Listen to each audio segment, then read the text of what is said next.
Fresno State football back in Bulldog Stadium with Saturday's home opener against Sacramento State. The big question this year, will the Bulldogs be any better than the team that finished 3-9 last season? Early on, it's not looking so good for Fresno State's offense. Quarterback Chason Virgil just 11 of 23 for 116 yards in the first half, and he throws an interception.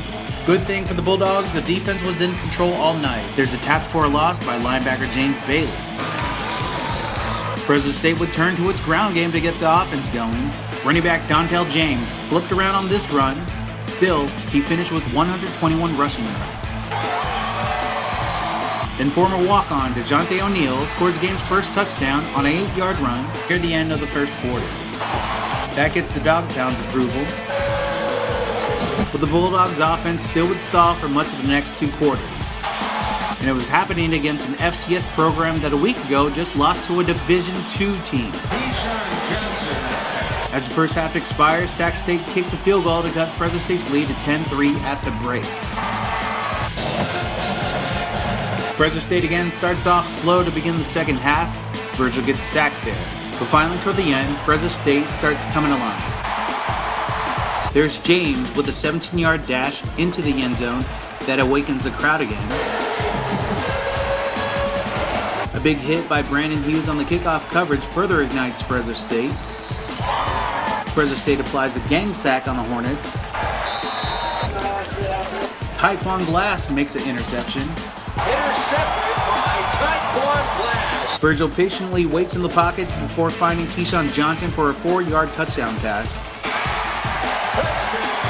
Then Virgil and Johnson connect again with an 11-yard score and close out the game on a good note for the offense. Bulldogs 31, the Hornets 3. At home, we like entertaining the fans, but the bottom line is we got to find a way to win. If you can do both, great.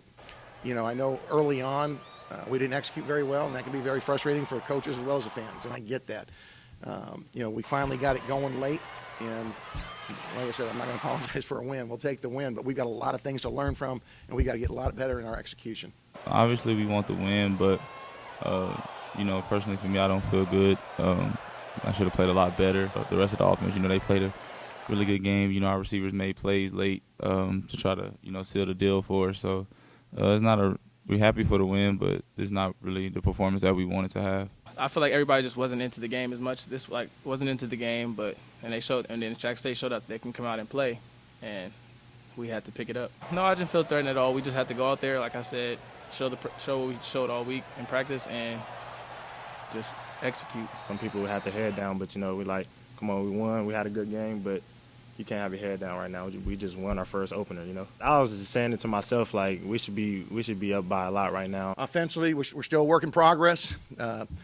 We made a commitment to run the ball better. I think we wore on them as things went on.